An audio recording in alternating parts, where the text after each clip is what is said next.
Yes. How's it? Welcome to the same old Arsenal USA.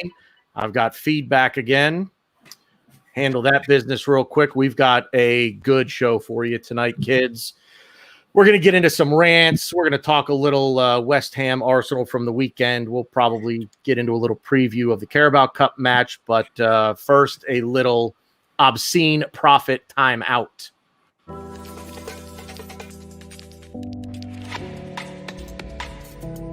West Cork Beard Company make beard oil and beard balm for a strong, healthy, great-looking beard. Handmade from all natural ingredients in Clonakilty, West Cork. Check out their YouTube channel for beard care tips and advice, or catch them online at westcorkbeardcompany.ie. So let's start here. Social, because I got to try to polish this off somehow because it's not good. So, Rogue Dead Guy Whiskey. Yikes. Not really my cup of tea, but I'm going to finish this off because I do not abuse alcohol. Good man. Anyway, so how are we this evening, gents? Ryan? Good. My beer choice for today is Passion Pool, because I think today is going to be a very passionate, some rants, some we may disagree on a few things, but a lot of passion today. So Passion Pool by Mikkel Brewing in San Diego, California. Yeah, good. Ugly win, like the title of the show. Ugly win, but 3 points nonetheless. I mean, I'm sure we're all going to say it at some point today, but I think we would have probably lost the game if this was a year ago. So I'll take it. He just takes the baton and runs, doesn't he? It's just like, yep, just go. You know what, man? It's your world. We're all just floating on by. Stan, how are you, my friend? Yeah, it's his world, and I'm a prisoner in it. But me, I tell you what, my day didn't start too good. I jumped out of bed, and I bent over to put a sock on, and my lower back just went. So I'm like, if you see me fidgeting about, it's because I keep trying to find a comfortable position. So I've got a little bit of a tweaked back, but other than that, mate, not bad. That's awful. I've had back surgery. It's called old. Well, I've been down that road. You don't have many years on me. I've been down that road. Back problems are no bueno. No bueno. Rohan, how are you, my friend? Good to see you. Very good. Yeah, happy. 6 points in the top half of the table. What else can you ask for? Good time. Not much right now. So on that note, yeah, not much to say about the West Ham match. I'll give you my take on it real quick. And if you guys follow me on Twitter, you've probably seen me say this once or twice. We did not play well, in my opinion. If we play like that against Liverpool on Monday, we're going to get run out of Anfield. But that being said, it's like Ryan said, it is a match that last year we probably would have lost. So this is what winners do. Winning mentality carries you through matches like this, where you don't put your best foot forward, you don't give your best effort, and you're still able to come away with 3 points. So this is kind of one of those you chalk it up to just bad performance, kind of all the way around. Couldn't, just giving the ball away in the midfield ridiculously. Bad crosses in the final third, poor touches. We just couldn't string 3 good things together in a row. You know what I mean? We'd either get a great pass, but then a lousy touch at the other end. Great pass, great touch, and then a cross, and the cross was over everybody or into the first defender. So that's really all I have to say on it, Rohan. I'm going to come to you. Quick thoughts on the West Ham match? It's 3 valuable points. We needed these 3 points, and I think really that I'm a firm believer in this, that I'd rather play badly and get 3 points than play exceptionally well and get 0 points or 1 point, right? And we've seen that happening with Arsenal so many times. So I'm happy with the win. And the way we dug in, we got the result, we got the performance, that the performance wasn't great, but till the end, we kept ourselves in it. They were hitting the post. Their crosses were going in. We were losing second balls. We were putting our body on the line. We couldn't get out, especially that period between minute 60 and minute 70. The first 20 odd minutes, it was cagey. Then we sort of took a little bit of control at the end, amateur that we conceded right before halftime. Going into the second half, West Ham came in flying, and I wasn't expecting that. From West Ham. And then minute 60 to 70, it was all West Ham. And I was just thinking that we're not conceding now. If there's something, but they were defending so well as well. And then Saka, what do I say? This guy is a talent, Of course, he's not going to be on that sheet for assisting that goal, but both of these goals, the pre-assist that he had to send the players through, cut the lines, that was exceptional. So there's some positives to take out of this game. I don't think that there's just negatives. And going into a difficult run of fixtures now, we couldn't have afforded to drop any points. So 3 points is all that matters. This is not going to be a match that everybody is going to think about a year down the line, but these are 3 valuable points. Absolutely. Stan, I'm going to come to you next just real quick. Let me shout out everybody in the chat box. Colorado Gooner, welcome back. Lawrence, what odds can you get on the podcast starting on time? Not good, my friend. Not good. When was the last time you were at a concert and the main act actually came out when they were supposed to? Just think of it that way. I don't know about the other 3, but my ego is, at least I admit it though. So, Lonnie, I call you Zoe, but you apparently want to go by Lonnie, so I'm going to call you Lonnie from now on. Lonnie's out there. Tony, Daniel Shaw in the UK. Somebody's in Dubai.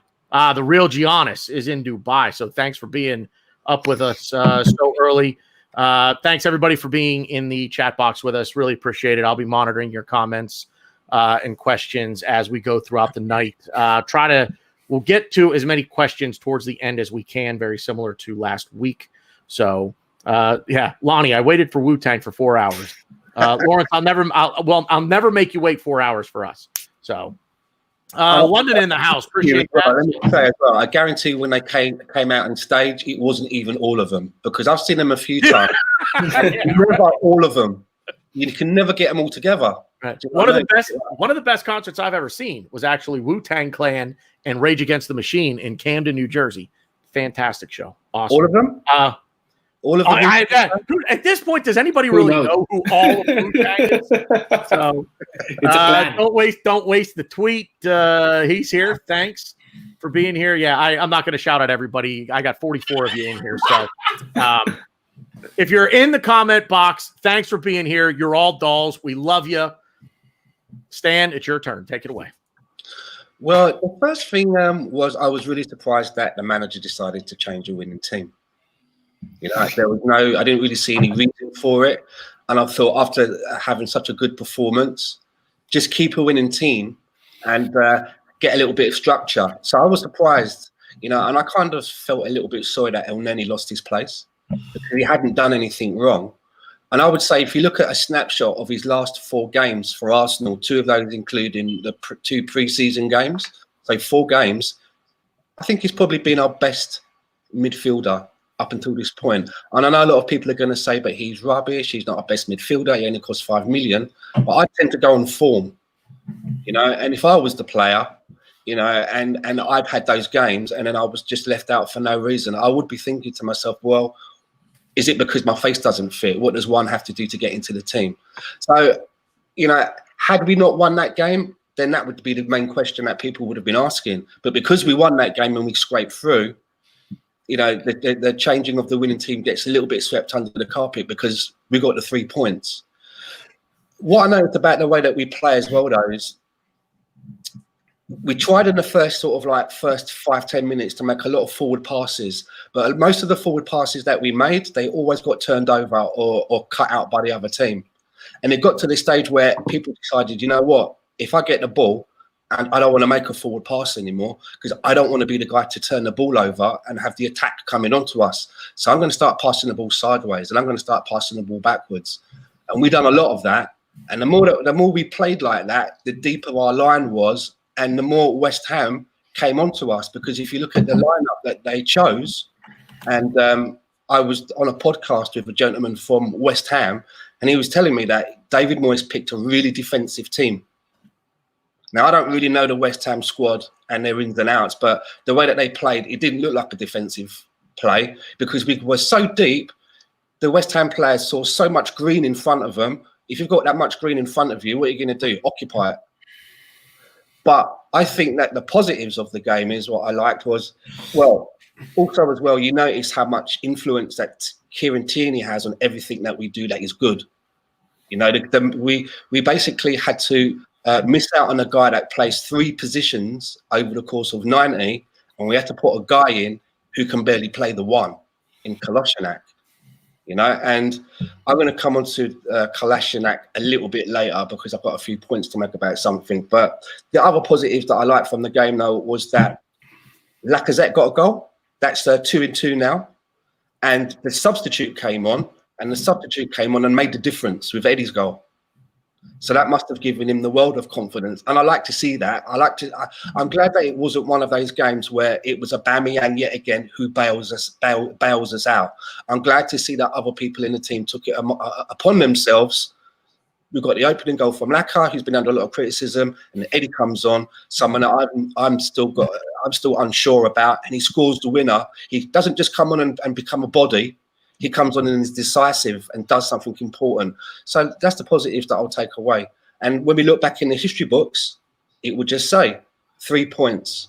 You know, it won't go into the misplaced passes and the passing backwards and you know, all of the things that were bad. Yeah. Excuse me. Sorry. Real quick. And Ryan, thanks for pointing this out. We have partnered with Manscaped. So, gentlemen watching the show, if you have a significant other in your life, I'm sure they would appreciate you keeping your crime scene nice and tidy. Otherwise, how do they find the clues? If you pick up what I'm putting down. What? If you go, I don't know, man, I'm trying to be funny. It worked because you're about to fall out of your chair. Yeah, but I'm not laughing at you. I'm laughing at you. So it's different. Fair enough. That's fine. That's fine. As long as you're laughing, that's all I care about. My prom date laughed at me too, and I was tickled pink. So, another story for another time. Anyway, if you go to the Manscaped website and at the checkout, you enter the code same old, all one word, SAMEOLD, same old. You will get 20% off your entire order plus free shipping. These people really care about what your crime scene looks like, gentlemen. So make sure you check that out. Enter the code same old at checkout, 20% off your entire purchase plus free shipping. Other than being free, it doesn't really get any much better than that. So I have it on good authority, Ryan, that Megan wants you to place an order directly after the show ends. Just saying. How did you know? I'm just gonna say. She told me last night. I'm just gonna say, put on a fur coat, and then I'm done. Washing my hands clean of this. So yeah, you're right. I did. Yikes. Your take on West Ham. Moving on. Yes. So first of all, I want to shout out to my friend Greg Ramjohn. His birthday today. Happy birthday! I wore this jersey to support my boy, who we're going to talk about later today. But also, it's got buttons, and I just wanted to show Greg a little something. No, but anyways, kidding. So the game was interesting because the West Ham. The West Ham game and the Fulham game, night and day. And I don't mean that based on the way we play. West Ham and Fulham are 2 completely different teams. They play 2 different styles of football. And, okay, I don't think we played great. I won't deny that. But I think more or less, I think we had trouble adapting to their play style. They knew to close off. They knew to keep us more narrow, more central, because that's where we lack. So they cut down Saka a little bit. He did help out with the 2 goals, but for the most part, I didn't think he had a great game. They knew to kind of trap our wingbacks up top, which they did. That's how they scored their first goal. If you watch the replay, you see like Bellerin and Saka like on top of the 18-yard box, and they're just staring at Fred. I think it's Fredericks, Cresswell, and Antonio just push forward. But it was interesting. I think I've never really been so. I've never really. I mean, for a striker maybe, but I've never said this where wow, not having this player changed the game. Not having Tierney changed the game. I think when he went down, I think we should have changed our formation, to be honest. I don't think we should have kept Bree at the back. I don't think we should have did a like-for-like substitution of Kolasinac, but whatever. And yeah, like I know I'm rambling, but I just think West Ham's a completely different game. That they play completely different, and that's always our Achilles heel team to sit back on us. And let's not beat around the bush. We finished 8th place. We were terrible last year. We didn't get that much better. So, I mean, I don't know what people are expecting. I mean, Fulham are just really bad. West Ham are bad too, but again, different play styles. We're not accustomed to that. I honestly think another person that should have played was Pepe. I think maybe he should have got a little into it. But, I don't know. I think, a lot of things you could have changed player-wise. And people say, like, oh, where's Luis? I don't think Luis could have played a 90 for us at that point. But what do I know? But, again, 3 points. 3 points we march on. I'm not as down on the performance as a lot of people are, as my 3 comrades probably are. But I just think we need to utilize the players that we have. And I think we're starting to get an abundance of players in certain positions that we need to rotate, like Pepe and Willian, for example. So, yeah, I think it's a good problem to have, though, going forward. But the game really proved how important Tierney is, and I just hope. I don't know what's the update, because I mean, after the game he said that he just pulled something and that's what he felt, but it didn't sound. He's very back in serious, training. but I don't really know. So here's what happened. For those that don't know, here's what happened. This is per Charles Watts, of the Arsenal correspondent for Goal. And I believe there was an update issued from the team. Somebody can fact check me on that if you want, but I'm fairly certain there was something out there. It might have been Arteta after the match. So what happened was first of all, he came to us with a bit of a bad hip, and he tweaked something in the hip during the warm-up. He was held out as a precautionary measure. He is back in full training, and he is expected to play against Liverpool on Monday. He wasn't going to play tomorrow regardless. Now it just makes all the sense in the world to not play him and have him ready to go for Liverpool. I'm happy for him to sit out. Of course, he was going to sit out tomorrow, even if he has to sit out, Liverpool. But we can't have him rushed in and then him go missing. Because we've seen that again. It's going to be a situation where we're trying to make up for players, Saka going into that wing back spot, etc., etc. You just don't need that. So I'm just thinking, don't rush him back. He is pivotal for us. Not only does he add the quality, but he also adds the energy. He adds the attitude, the enthusiasm. All of that, all the right things that we need to win. And I can't see the team going forward without him. So, yeah. I also want to say one thing, too. Like, I already watched the game again, actually. And I don't know if you guys can agree with me, disagree with me. But I had an instant reaction, and I had like, okay, these guys are good, these guys are bad. I could make a case for every player on the field except for Kolasinac and maybe even Bellerin. I think they had really good aspects of their game where I could see like people be like, oh, this player was really good in X, Y, and Z. And I could be like, okay. And then you could also make an argument, well, this player was really bad in A, B, C, D. So I think it's interesting when you have games like that where I don't necessarily want like a division in the fan base, which maybe we'll get into later. But it's interesting when you have a game like that where you could take, I would say every player bar Bellerin, at least for me, bar Bellerin and Kolasinac, and you could say like, okay, this person was good. But then you say like, oh, well, no, this person was bad because of this. It's like, well, yeah, I agree with you. Okay. I see your point, which is interesting, but definitely something to work on going forward. And like I said, with our abundance of, we have a lot of players. We need to sell some players, which again, we'll probably get into later. We need to sell some players, but for right now, we have a lot of people who could play and do different things. And I think we need to try to see what we can do.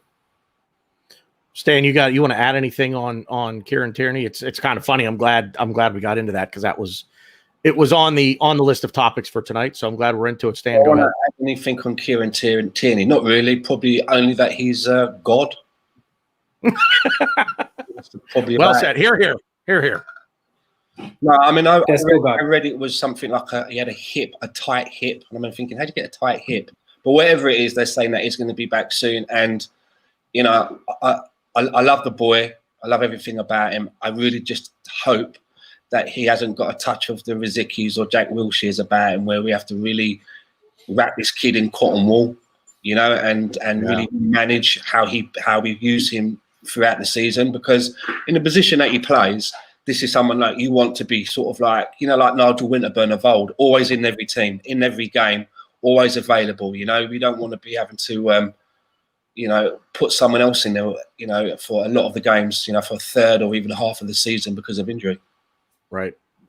Yeah, he came in when he came in last summer, that was my concern was, is he going to be able to stay fit? Can we count on him for a run of 25 matches? Like I said, I don't think he was going to play tomorrow regardless.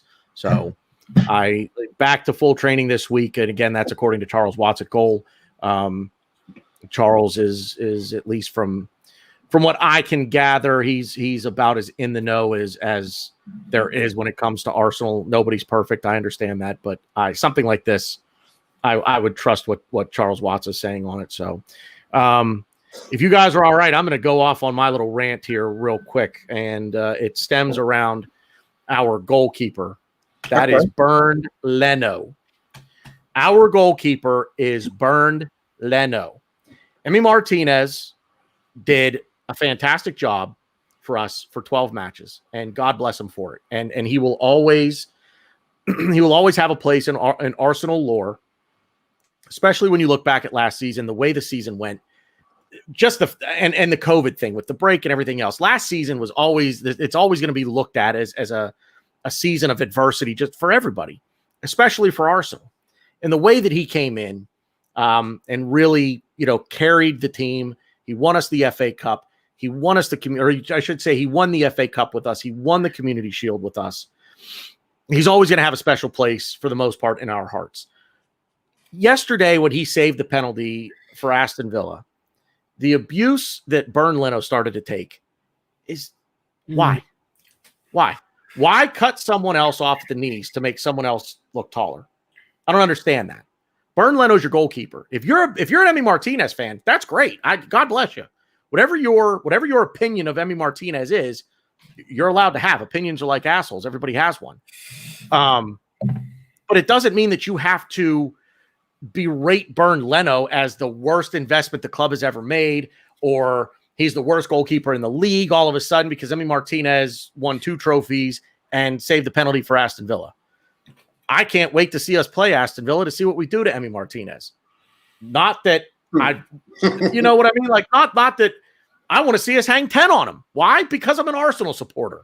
And that's just the way it is.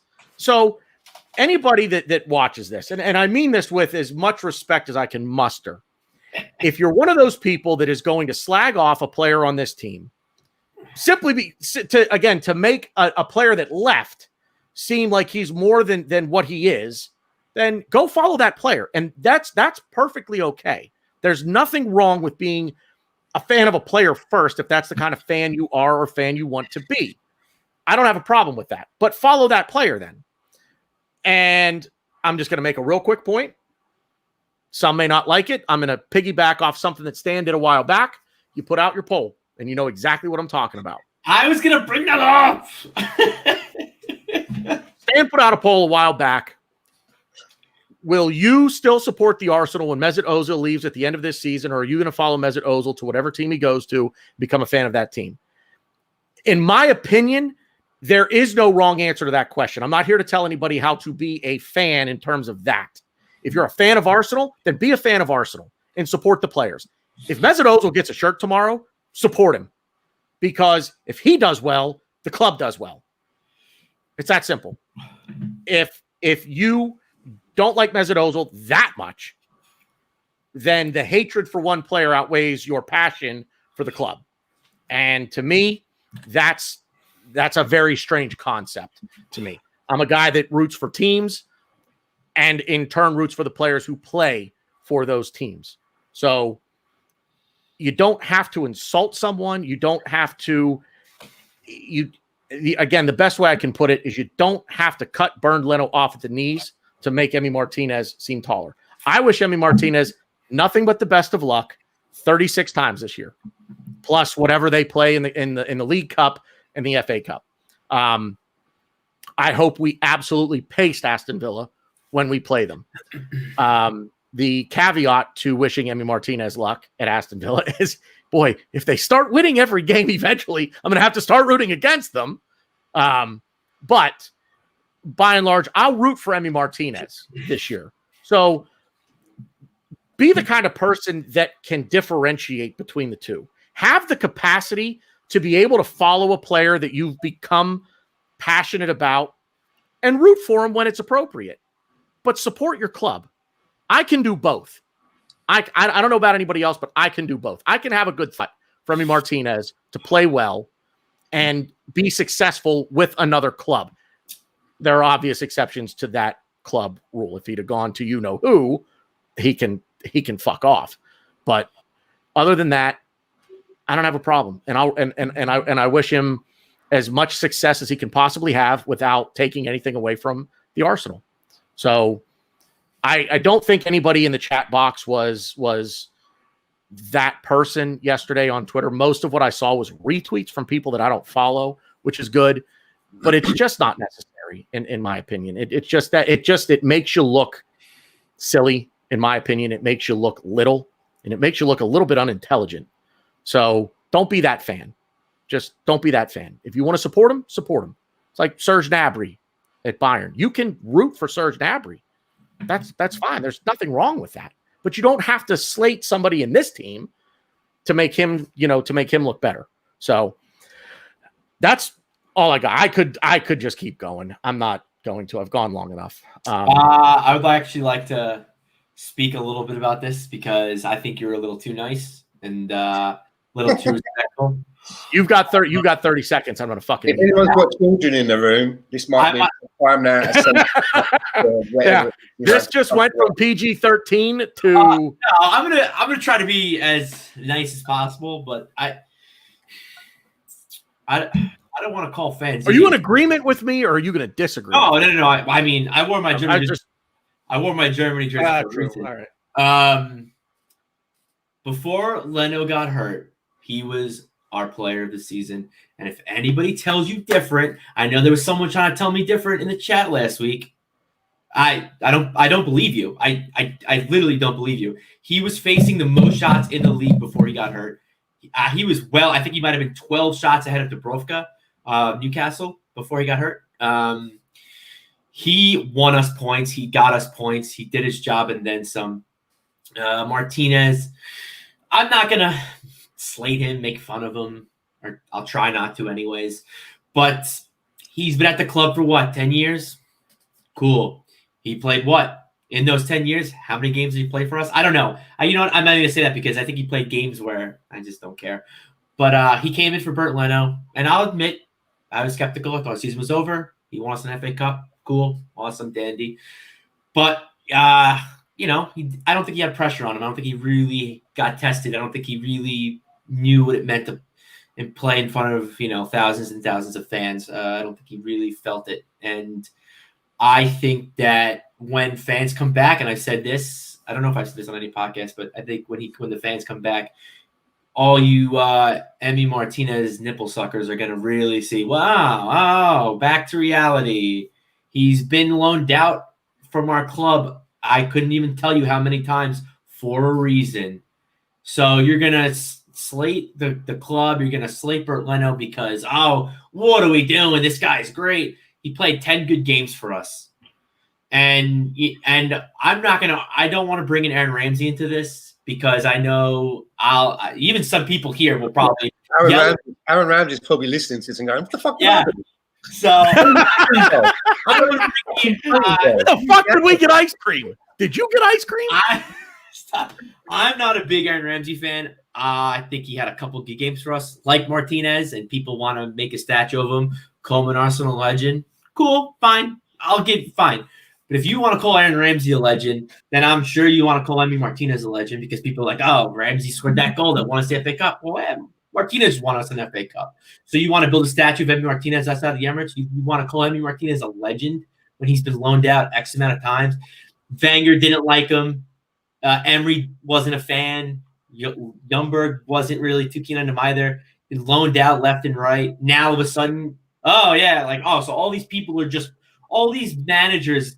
I wouldn't say Ljungberg, but as much as we hate to say it, Emi Martinez has won trophies. Emi Martinez has been to the promised land. Wenger been to the promised land. You think they're all stupid? You think they're all moronic? No, they know.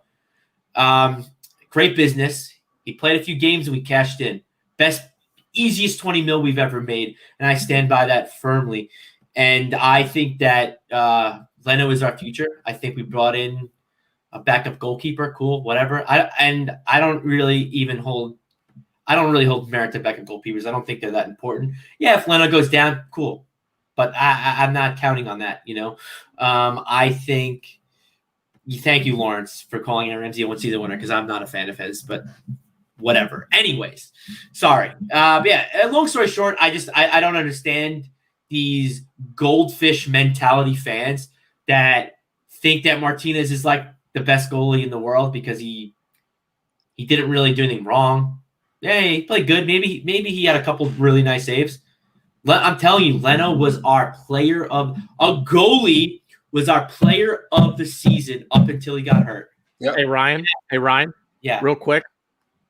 We could have lost. Whoops. Wrong comment. Come on. Martinez didn't look good. Okay. Oh gosh. Okay. I just want to hang on. I want to point out that you and Tony agree because you've said that to me before. And I'm gonna give it over to Stan because I know he wanted to make a comment. The only thing I will say before I give it a stand. Sorry, I don't give it. This is like I love Leno, and I'm gonna. It's all off the rails now. It's all off the rails. But the only thing I'm gonna respond. Don't bring me into this. Yeah. Aubameyang. I don't really. I love Ramsey. I don't know what Aubameyang has to do with this, Colorado Gunner, but you could tell me in the comments. But that's the thing I was gonna touch up on. When he played cup games for us last season, he was pretty bad. He couldn't hold the ball. He would just be like little soft palming it, punching it away, and giving us a lot of trouble in our 18. He was really bad. Some people were like, "Oh, bring in Matt Macy, bring in Hein." I don't even know who our fourth goalie was. I couldn't tell you, but you said, "Oh, well, I do think Leno was the best player." Aubameyang was good. Yeah, obviously he kept the team afloat. I still think Leno won us more points than Aubameyang. But sorry, Stan. I apologize, but no, mate. Go on. I laugh now at the tweets I see Slayton Leno and up in Martinez. I don't get it. I don't get it at all. But yeah, I will say that I have to agree with you about the goldfish bowl, the goldfish brain. That up until Martinez came in, up until Leno was injured, I would say that the best player was between Leno and Aubameyang. You could slide a Rizzler paper between them two to try and work out which one. They were both. One was scoring the goals that we needed. The other one was keeping them out, as far as I could see. And when Leno got injured, and before it came out that the injury wasn't going to be as long as people thought, rather than going immediately to Martinez, there were talks about bringing in Joe Hart. Do you remember that? Mm-hmm. Forgetting. It wasn't like, okay, he's out. We've got a great number two. Stick him in. It was right. Oh no, who can we bring in? How much is it? Who do we get to replace Leno? Yeah, is there someone we can bring in on loan? Is there someone that? And it got to this stage where they then realised that it weren't going to be out as long, and they stuck Emi Martinez in. And Emi Martinez played good for 10 or 12 games. It was a snapshot. But I have to agree with Ryan. There's been countless of opportunities in the past where we've gone through so many goalkeepers. Remember, he's been there for 10 years. How many goalkeepers can you name that played at Arsenal for the last 10 years? Chesney, Fabianski, there's two right there. Almunia, there's another one right there. There's what? Jens Lehmann? Was Jens Lehmann in and around coming to the end of his 10? Lehmann was gone. I think Lehmann was gone by then. Yeah, check. And we've had a couple. we've had a host of backups as well. But he's never. Every time one of those goalkeepers has had to move on for whatever reason, David Ospina, he's never been given the okay. Well, he's let's put him in. Let's give him a chance and see what he's made of. Yeah, there must be a reason for that. And if we are a club that runs a self-sustaining model, right, then it's a great bit of business. You know, why would we sell the keeper that we spent, was it 22.5 million on? What are we going to sell him for? You know, how much would we make on that? Not very much. We'd probably be lucky to break even in the current climate, but we can bring in 20 million on a guy that, you know, has really cost us threepence and has been with us for 10 years. Also, I think that for me, the mark of a great goalkeeper is, especially this season, both Leno and Martinez have both looked really, really good because we've had shots raining down on us. Sorry, last season, shots constantly raining down on us. I think the stat says that for goals coming onto our goal, we've probably had it the most. Now, if you're a goalkeeper and you're constantly being alert for the whole 90 minutes, constantly pulling off saves, you're going to look very good because you're doing your job. It's when you get a great defence in front of you, and in front of that defence, you've got a good defensive midfield, and you don't have shots raining down on you constantly, you'll find out the mark of a good goalkeeper who has to have nothing to do for 85, 86, 87, 88 minutes maybe in the match, and then it all happens in the 89th minute, and he's got to be able to switch on and keep the ball out. We've not seen Martinez do that. Yeah. We've not seen him do that, have we? Nope. We've not really had an opportunity to see Leno do that, but Leno has played consistently for well over a season now. We've seen a snapshot of Emi Martinez for 10 or 12 games. And my final point would be this, and I'm going to circle all the way back to Tannor, who started off in this subject. I wish Emi Martinez well, but at the end of the day, what shirt does Emi Martinez now wear? He wears an Aston Villa shirt, so, you know. And again, I'm just going to invest all of my time into the guy that wears the shirt for my club, the club that I've supported since I was like knee high to a grasshopper. Yep. There's just a section of this fan base for some reason that, and Bernd Leno is going to be the player now. I promise you, Bernd Leno is going to be this player. Rohan, I'm going to come to you here in just a minute. But Bernd Leno is now that player. First it was Ozil, then it became Granit Xhaka, and they've hung on to this role. But now Bernd Leno is going to take the torch, and the fan base is going to drag him by. Really? You think it's that bad? Yes, it's going to get that bad. The more successful that Emi Martinez is at Aston Villa, and again, let's keep one thing in mind: they played Sheffield United, who haven't scored a goal yet this season. Okay, now partly thanks to Emi Martinez, and I'm not saying that Emi Martinez is a bad goalkeeper. I'm not saying that at all. But what I'm trying to say is you don't have to insult or tear down Bernd Leno to build up Emi Martinez. So my whole point to it is have the capacity to be able, if you really like Emi Martinez that much, to go to Villa. Go to Villa. Do not. Well, it's not even go to Villa. Just have the capacity to be able to separate the two. And okay, you like Aston Villa, and look, I go through the fixture list every week, and I go through the games, and I say, who am I rooting for in this game? Understand one thing, that when I choose a team that I'm going to root for, and I root for a team in every game, the team I root for, it has everything to do with the Arsenal. What is the best possible outcome in this match for the Arsenal? And that's how I choose. And if we get to the end of the season and the game really doesn't have much of an impact, then I get to just kind of sit back and twiddle my thumbs and watch without a whole lot of investment and just be entertained, hopefully. If you love Emi Martinez that much, go be an Aston Villa fan. I don't care. I don't think anybody else really cares. I've got to say that I'm shocked if people are going that much over it, because I don't see what Leno has done or put a foot wrong other than getting injured. I mean, the man... You see it in the... The man fell on the floor on his neck the other day. When it happened, I literally winced. I was like, oh, fucking hell, that looks all right. Yeah. Man just got up and He didn't even. There's a still picture of it. He didn't even Right. rub his neck. Right. There's a still picture of that, by the way. Like it's like his neck is compressed. I just want to say one more thing, and I'm in agreement with Jorge Ortiz. I'm done with this. The only thing I want to say is the thing that gets me really upset and really angered is it's honestly, I don't even think it matters if Emmy has a good year. I really don't. I think people in this fan base, I don't want to say what me and the Arse Bros call them. You watch the Arse Bros, you'll find out what we call this fan base. Most of you are probably not going to like it, but I think they have and what is it like when you like a magnifying glass? Couldn't think of the word. They have a magnifying glass on Bert Leno. Every little mistake he makes, he's gonna get slated.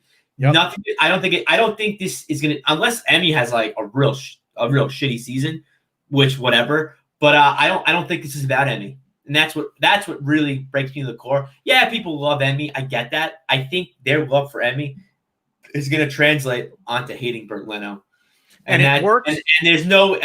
I don't want to get into other players, Ozils, Xhakas, any divisive players. But what did Bert Leno do? Bert Leno did That's the thing. Did nothing. He did nothing. He didn't throw the armband, curse out the fan base, and even some people are forgiving Xhaka, which I'm not going to get into the argument. I don't one way or the other. But I'm just saying, like we can't be doing this. Stating a player for just absolutely come on. Like I honestly grow up. These fans need to grow up. Rowan. See, I mean, I think that's the thing with Arsenal fans all over the world, right? Like they just think that they could be there earning 8 million and making the right decisions, right? That's what everybody thinks, you know. See, I didn't really trust Emmy Martinez before he came in. I didn't think that he was going to do a great job when he came in. He did a wonderful job, you know. He surprised me. I watched him in DC against Real Madrid. Real Madrid scored 2 goals. Both of them were mistakes by Emmy Martinez. Yeah, I saw that live. Since then, every time he played, I would root for him. And he's played really well. He won us the cup. He won us the shield. Great. You know, it was a great love story. You know, now it's come to an end. Let it go in a positive manner. You don't have to, you know, sort of always pick brains out of everything and be like, oh, this is a right decision, this is a wrong decision. We had to make that decision to strengthen our club in totality. Okay, if we had the money like every other club or like Manchester City or every other superpower, I would say, you know, then Emmy Martinez would still be here and we would be fighting it out for the number 1 spot. But there are bigger holes in this ship that we need to, you know, sort of fulfill, you know, and those are in midfield. And for that, we had to sacrifice one of the guys who I genuinely think he really cares about Arsenal. You know, I have seen his holiday pictures and he's in his Arsenal top all the time, right? I don't think he has any other clothes. Arsenal didn't pay him anything, you know. That's what I think, right? Part of his salary was a wardrobe. Part of his salary was just training kit. He's nicking training kits from everyone else. That's even when we sent him out on loan, he was in training wearing an Arsenal training. When we sent him out on loan, he would nick other teams' jerseys. So, you know, see, you know, it was a great love story. We should just cherish the fact that he played for us and let it be. Bernd Leno is our number 1. That's what we have to live with. And it's a good situation to be in. It's not like they've left us with Almunia or someone, right? Like, I mean, he's a great keeper. He's a great shot stopper. I want to know every person who says that Martinez should play now. The game that Leno got injured, which was against Brighton, the nemesis, right? How many people in that game would have started Martinez over Leno? Nobody. I don't think anybody would have thought that Martinez should come in. So what's changed now except for Leno getting injured? So I think this is all armchair talk. You know, these guys want to sort of have an opinion for the heck of it. But, you know, in reality, everybody knows that Leno is the superior keeper. And even if he's not, we've done terrific business with Martinez. Hopefully we will, you know, sort of rectify our squad. That will make our squad better. And we're going to be able to do better. That's it. I hope Send off. I hope we sign a midfielder, and it's never going to happen. And Arteta comes out and goes, Thank God we sold Martinez. We got the money to get Alwar and Partey in. Exactly. And then you all will be like, oh. See, in reality, I differ a little bit from what Ryan has said. When he gave his passionate rant, was that now I don't need to cut Martinez in his knees, right? Like, I mean, he's done well, and I don't care how good or bad he was or he is going to be. I will remember him for the 12 odd games that he's played. Great story. He's gone now. He's part of the past. Now move on. I left this comment up for a reason, because this encapsulates this entire conversation regarding this Martinez. People are mixing up form with ability. Yep. If Leno wasn't injured, then Arsenal would have gotten 2 million for him, not 20. The only argument I have with this statement is we might not have gotten anything for him, because we may not have sold him. I don't think we would have sold him. We would have sold him. Anyway, we'll talk about that when he's playing in the Championship next season with Villa. Yeah. Football with Brownie. You win comment of the night, because that is fantastic. Mixing up form with ability. Bernd Leno has shown the ability. He has over 400 senior starts in his career. I mean, Martinez... And I don't want to be mean to him, because I do like him and I appreciate everything. Do it. No, I'm not. I appreciate what he did in Bernd Leno's absence, and I will always remember him for that. So to Emi Martinez, thank you and Godspeed. Except for the 2 times that you're going to play us this season. I hope we paced you. I'm actually kind of mad, because you know why? And you're going to roll your eyes, all three of you, probably at the same time. I'm mad because we sold him to Villa and we didn't get Jack Grealish in return. That's why I'm mad. So maybe I do have a little bias. So, I miss you, Jack. Come home, baby. Sorry. Real quick. So we're good. We're moving on from the Leno Martinez thing. There are far bigger fish to fry with this podcast. But before we do, again, another obscene profit timeout. For Gooners everywhere, this is the ultimate football app for you. For match highlights, interviews, and the best Arsenal videos and podcasts. Download the free Gunners app now from the App Store and Google Play. Download that app. It's fantastic. I'm on that app easily 2 or 3 times a day. So moving on. Stan, the floor is yours, my friend. Well, you know what? I was looking at a little bit of our situation at the moment, and especially when this is probably going to lead into transfers as well. And I look at our situation, and it seems to me that we are in a little bit of a mess. You know, it's obvious that there are 1 or 2 players that we would really like to bring in. I mean, to me, it looks like that maybe any spare cash we may have had has gone on Gabriel now, and we're trying to get rid of players so that we can, what happened there? We've all moved seats, but anyway, we're trying to move players on. Oh, I've got the big screen, have I? Okay. Yeah. Can you see that spot I got there? Where is it? Yeah. See? Yeah. But anyway, now we've got to try and move players on, and we just don't seem to be getting any nibbles. You know, all of the kind of deals that we're hearing about are some kind of loan deals with maybe options to buy or what have you. And it just seems to me that the reason that we're kind of in this mess now, I've got to lay this blame at the door of Arsene Wenger and Ivan Gazidis for putting some of the dead wood that we have on such exuberant salaries. I mean, I was reading yesterday that, I don't know if you've been reading that Socrates is, there was a move rumoured to Napoli going back a few weeks now. Rumoured at 4.5 million euros, which was almost looking like it was a done deal, but that's gone quiet. And now Socrates has gone to Arsenal and said, well, I just want you to buy me out of my contract. And I think that we're in a situation now where what we did with Mkhitaryan by releasing from his contract, we've now got to the stage where we've got our deadwood players who we can't move on because they're being paid maybe, I think Socrates he's been paid 3 times more than what he was being paid at the club that we bought him for. So as a person, if you look at it just in your job trajectory, That's a really good move, right? You've moved from one job to you're working at one bank, you're earning X. You get a job at a bank across the road and they treble your salary. And if they want to get rid of you, why would you want to leave early and give up that contract? So I understand it from the players' side of things because they've got mouths to feed and children and all of that. But they should never been put on these contracts in the first place. And my worry now is that have we learned our lesson? Because I'm looking at a player like Willian, and he looked really good in that first game. He looked okay in the second game as well.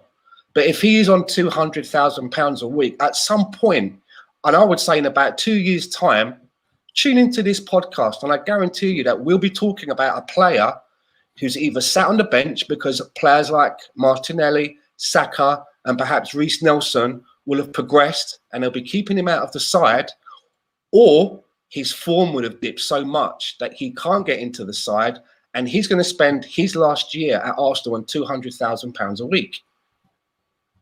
And it worries me when I look at the way that we're sort of distributing our resources. And as I say, I think we've now got ourselves into a situation where players think that they can just say, well, buy my contract out and then let me leave and go elsewhere. And it just sets a really bad precedent. We have so many young players that are coming in through our team who are learning how to be footballers on and off the pitch. And this is their education. We have players that are earning £350 a week that can't get into the team and are always injured for one reason or another. We've got a young promising footballer in Guendouzi who's been banished from the club because we won't say sorry.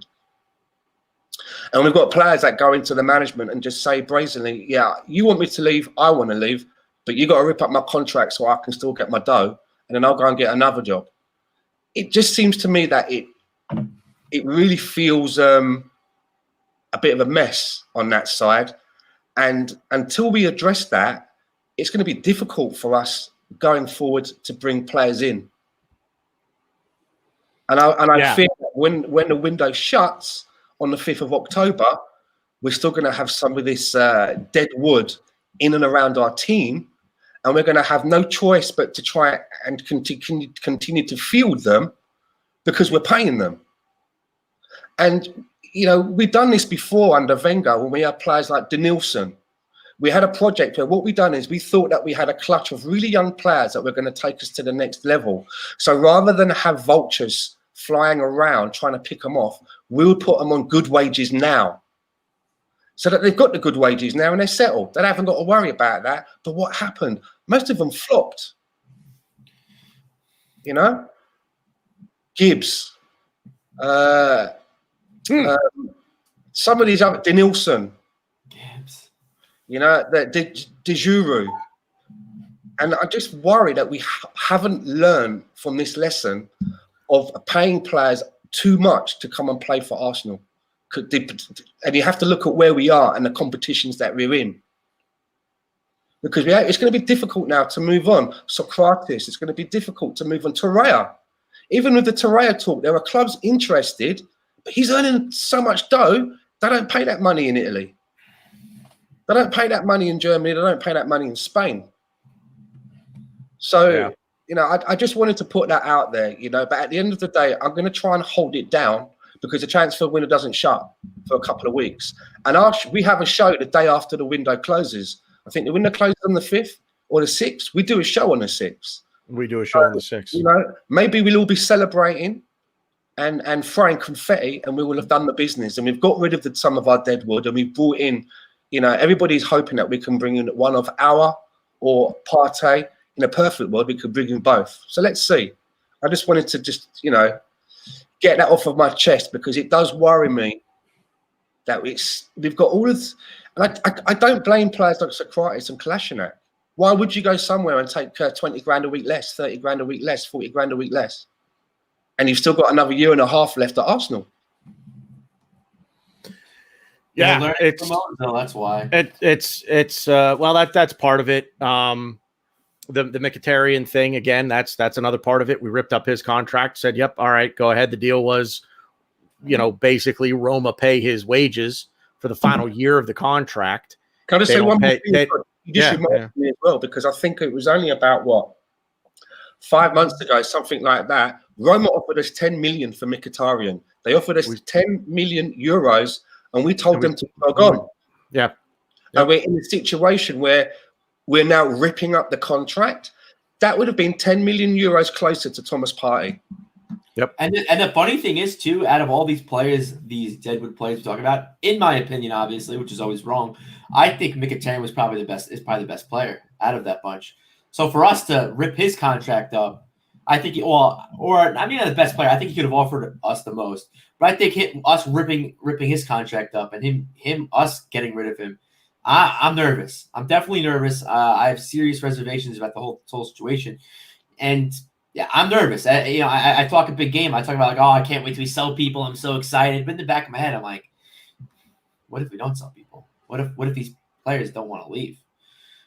So I mean, I won't touch too much on it, but it was well said, Stan, and I couldn't agree more. They know, don't they, that once they agree to leave, they're not getting Arsenal money at the next club. And if you've got 1.5 years left, you're thinking, well, I agreed to the contract. They don't want me.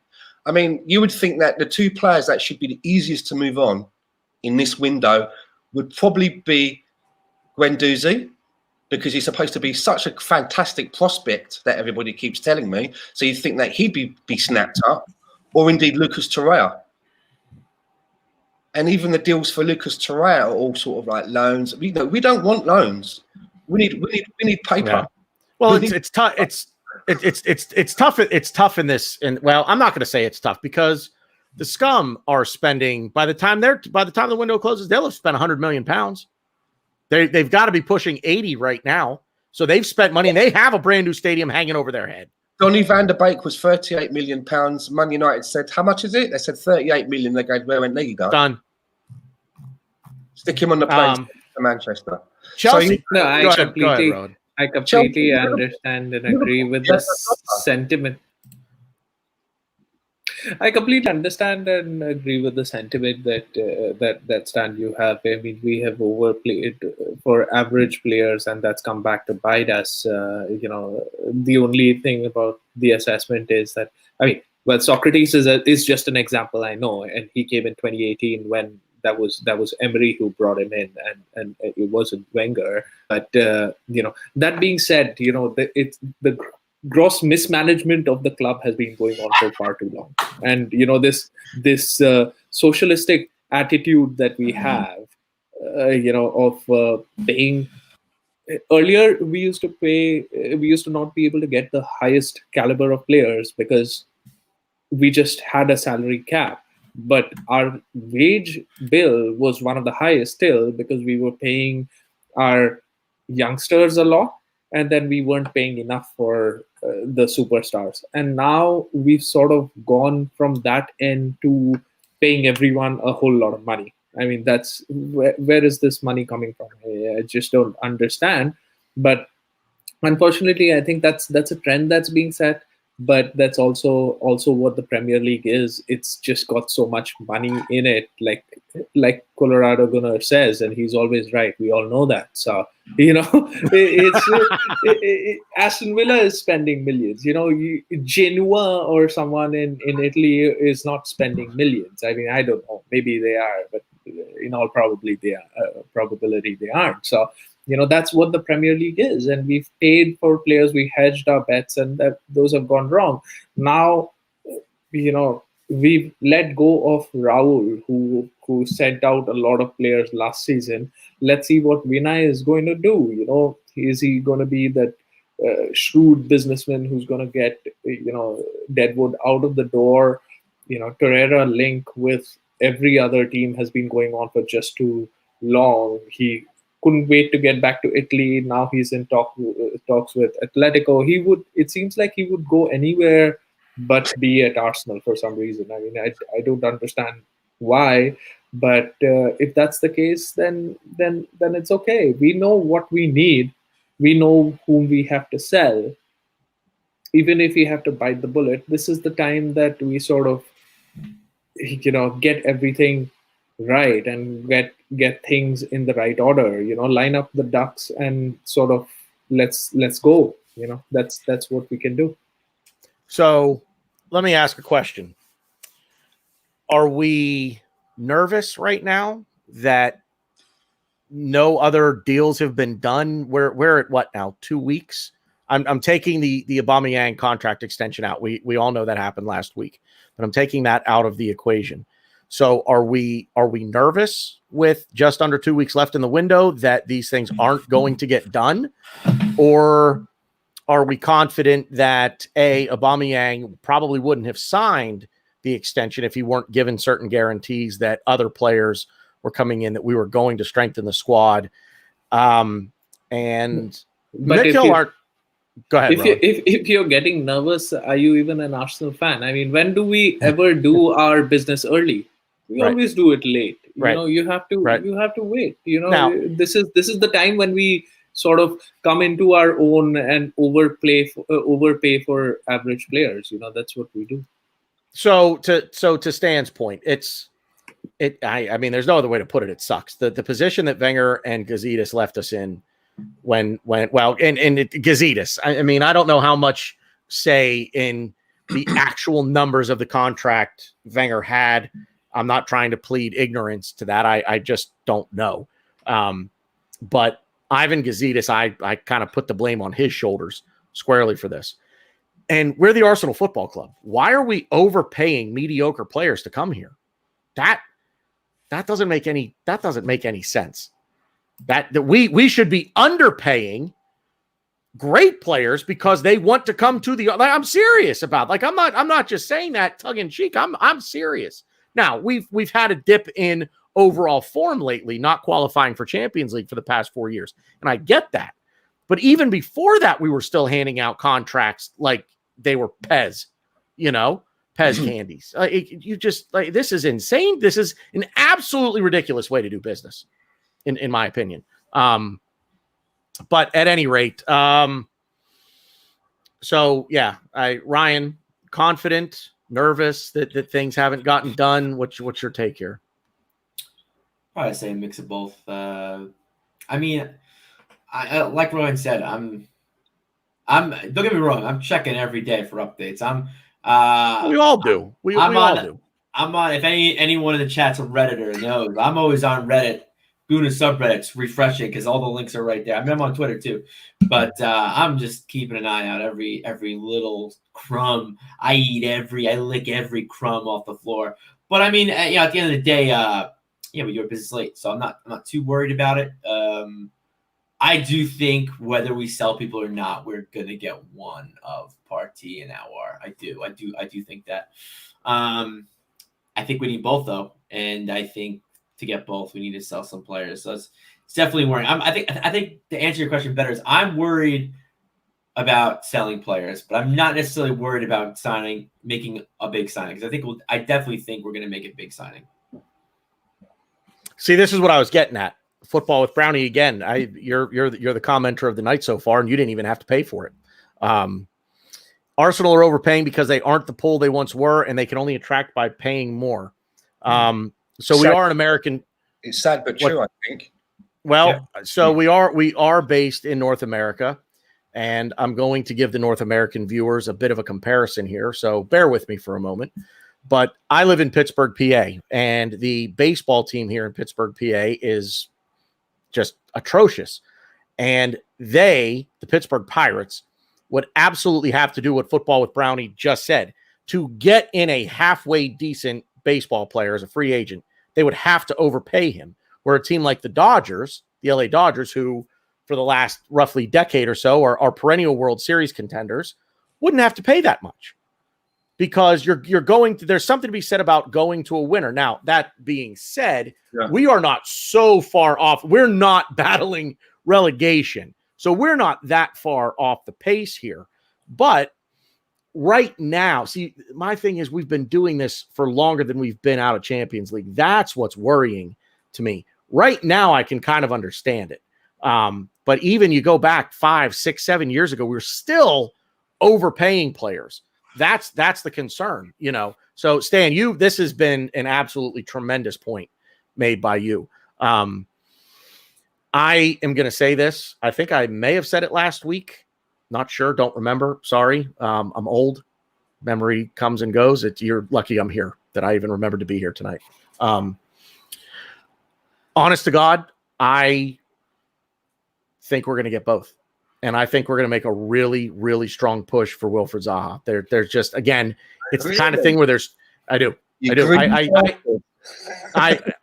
know what? It's the kind of thing where check his there's too much smoke for there to not be a fire, at least of the magnitude to inquire.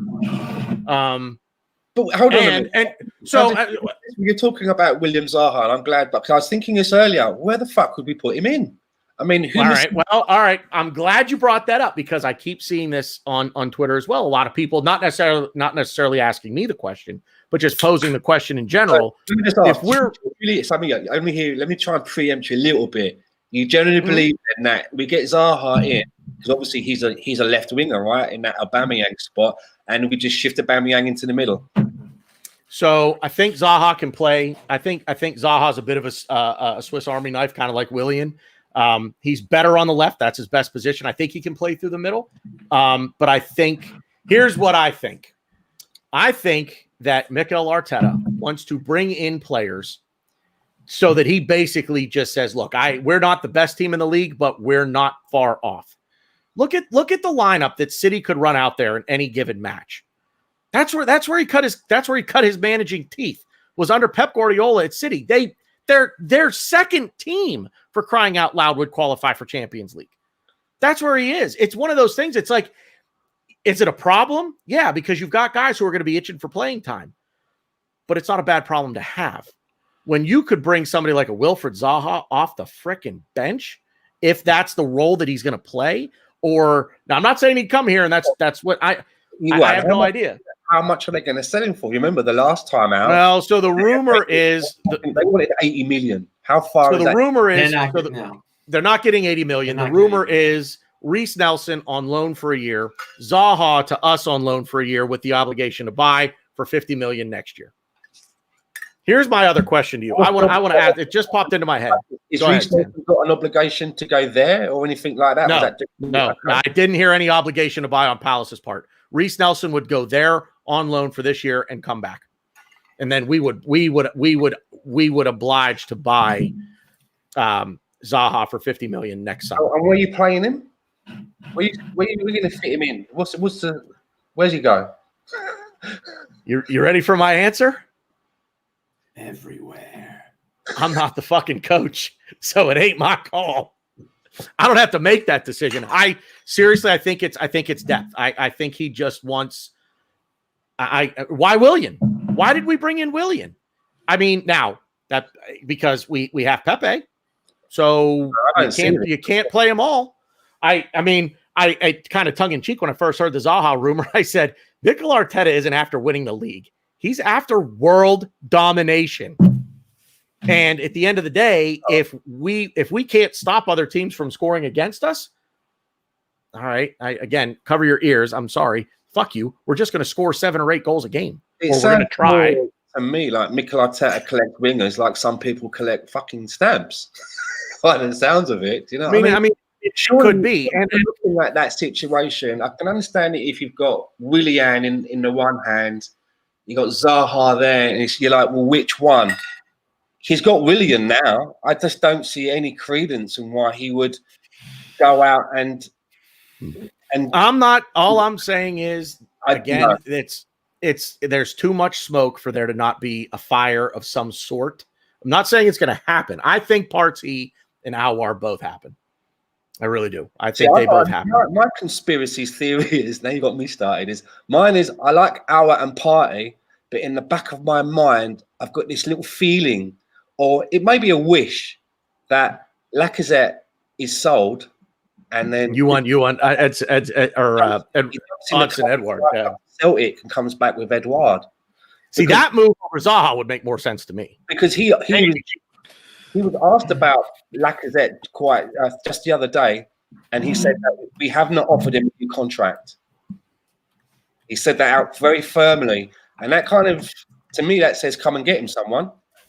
And that also tells me that they've looked at the situation and they don't feel that a reinvestment in Lacazette would be the way to go.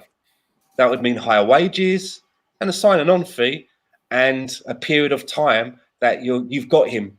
And I think that as much as they like him for now, they feel that maybe an upgrade would be better. And I think, I'm with you, Gray Swindler, and I've been saying it for a long time. Oderson Edouard would be my pick. For him, coming from Celtic, surely you deem that a step up to come to London and play for the Arsenal. Oh, absolutely. You know? And again, he's not a player that I'm getting on the bandwagon with. When I used to go down to the pubs before lockdown here in Vancouver, we share our pub with the Celtic Supporters Club for some reason. And there's been a time when I've been in there and we're watching games at the same time. And I've seen him, and that's why I was very much aware of Kieran Tierney as well before that deal kind of like went down. So, I would love us to get Edouard, man. And I agree. Sam Greenwood, Edouard will kill Nketiah. I know. Arteta rates Eddie, but look at it this way, Sam. If we sold Lacazette, because it does look like that we're open for a deal with him, he's not untouchable.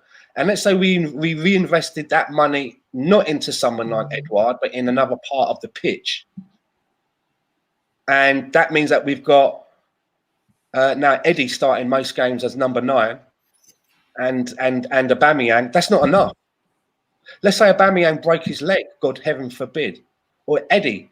That wouldn't be enough. So if we do sell Lacazette, that portion of money can't go towards a Partey or an hour. It has to go towards another forward. That has to be a like for like. Like a Zaha?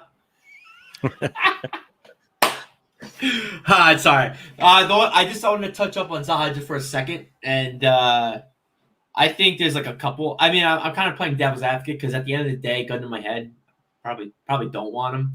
But, I think that, Zaha wants to come here. He's multiple times. He's a Gooner, right? Yeah, I think I'll take a pay cut. I think he won't be on crazy Ozil wages or crazy whoever. No, my God, no. No, I was big. I don't think he'll be on crazy everybody else on the team besides El Nene wages. Had to get that in there. He wants to play. I think Tannor, you actually tweeted this. He wants to play for us. He wants to play for the shirt. And I think to me at least, that's a big thing that I care about. And on top of that, I think we're looking for good buys. I think we're looking for good buys, looking for really good deals. And I think the Zaha thing could be a really good deal for us. Do we really need him? Probably not, but it's a good deal. And on top of that, just the way Arteta sets us up with formations and tactics, we're constantly flowing. Wing backs are playing midfield. We have midfielders pushing up, playing forward. Our pieces of the puzzle are constantly shifting, constantly moving. And I think with Zaha's pace, Zaha's work ethic, I think he can help us out. And if we get into the Champions League, I think, which we want to do that this year. That's definitely a goal for us to get into Champions League. And I think if we can get into Champions League, I think Zaha is going to can be a big help for us. It's just Rohan. Let me get in real quick, Rohan, because I see the wheels turning. Give me one, because Ryan just hit on a point that I want to make. That's another thing. I think Arteta wants to bet in as many players. I'm going to give you your chance. He wants to change the culture of Arsenal. I'm going to pose this question to you guys. Keep it in the back of your mind. I'm going to pose this question to everybody watching and in the comments. I think Mikel Arteta wants to get in as many players now to have them bet in for a year with this club, because the goal is Champions League. And if we reach that goal and we play Champions League football next year, he wants everybody to be on the same page, ready to go. They know what he wants. They know what he expects. And off we go into Champions League. Let's not forget that he made a statement to Willian that he wants to win the Champions League in the next 3 years. That means he has to win the Champions League in one of the first 2 years he gets us back into it, because we're not playing it this year. So, Rohan, go. Question: do you agree that Mikel Arteta that could be his mindset in trying to bring in these players now? Rohan, go ahead. That's the logical thing to do, right? Get in as many players. I would say that we should have gotten players early in the summer so that they don't take this bet-in period. Just look at Chelsea. They've got in players. They've come in injured. They haven't bet in. They aren't playing great, and that's what's going to happen. October is a difficult month for us, and we haven't got our or party. Like, so if even if we get them, by the time they start playing, who knows where we'll be? We've got a difficult run of fixtures coming in. But wouldn't this be the perfect Arsenal thing to do, right? Like, we are struggling in midfield. We've got Xhaka, who everyone hates, El Nene, who's come out of nowhere, Ceballos, who's on loan, and then we go and buy Zaha. There's absolutely no logic of that happening, but that's the most Arsenal thing to happen, right? Like, I mean, so my perspective is that you can't have enough good players, and Zaha is definitely a good player, right? I'd love for him to be there, but priorities are key. We need to remember that we don't have a midfield, and this is it will become a painful season if we don't get in the midfielders that we need, So, yeah. I would say as well, if the deal is like what you're saying, that we got him on loan, Nelson goes off on loan, we pay them out of the kitty for next season. I'm more happy with that than it's a case of we're digging into any funds or money from sales this season to fund it, and kind of like forgetting about Partey and Hour. Then that for me is a no. Those need to be done first. If that's going to be an extra luxury thing and the money's coming out from next season's kitty and we're planning ahead, yeah, why not? That's the only thing I've heard. I've not heard anything of a concrete offer for this year. We can't buy them all this season. We just stick one of them in the Gunnosaurus suit, right? We get them. No, I want that job. Since ridiculous transfer rumors that we are on now, because that's the show, and everybody's getting their wish list out. So, I heard this crazy rumor that Thiago has also gone to Liverpool just to have an audition with us next week, and then we're going to sign him as well. So, well done. Let me ask you guys real quick, just yes or no. So I put it out in the comments. If we brought in Partey, Aouar, and one of, not both, either Zaha or Edouard, but we spent nothing in the January window, spent nothing next summer, barring transfers out of need, out of necessity due to an injury. If we had to make a move to bring someone in, the question is, would you be okay if we brought in those players now with no business being done in January, no incoming business being done in January, and no incoming business being done next summer? Would you be okay with those three moves? No. So the question is this: okay, Ryan, no. Stan, you guys are Rohan. I think you gave me a thumbs up. Were you okay with that or no? I would have been okay with us not getting anyone in January, because we generally don't. It's a Kim Källström coming in anyway, so we'd rather not have them in. And I would be delighted to have these players in one season, bed in, next season, let's go. That's great, but I feel that our squad is not there that we can go through 2 transfer windows, and then effectively the next January transfer window is also nothing really happens. So 3 transfer windows without anything happening is going to be tough. You don't want that. Stan? I'll make it easy for you, right? You see that geezer that lives below me? See him? What he said. All of it, word for word. Yeah, and also to touch up on what you were talking about, because I didn't get my say, but just about do we want? I want to put this on your lips, Red. See, I don't think he understands that I can actually mute him. So I don't need you to mute yourself. I can actually do it, and I warned you. Twice. I was gonna fucking mute you. Can you switch your camera off as well, or am I? No, is that? No. I can remove him. You can have Granite check. Yeah. Forgot about that one. Yeah, but see, he can talk over. Oh, wait, I didn't. There you go. Now you may speak. Oh, geez, now I've got a noisy neighbour below me. What's going on? I like my previous Where is my previous tenant below me? It's only ever him making the noise. Never mind. I'm not going to go down that road. That's me. I mean, you're not wrong. No, I just wanted to touch on the cool. Yeah. No, I just wanted to touch up on like your question. I forgot it, but it was something to do with like bringing in players for a year, betting them in. That question. I would love to do that. Again, I think that's like the plan. That should be the plan, but there's a little problem here. We have players that need to go. We need money. We can't be making these dilly-dally transfers, 50 million for Zaha and all this. I mean, again, loan next year, 50 million. That could probably work.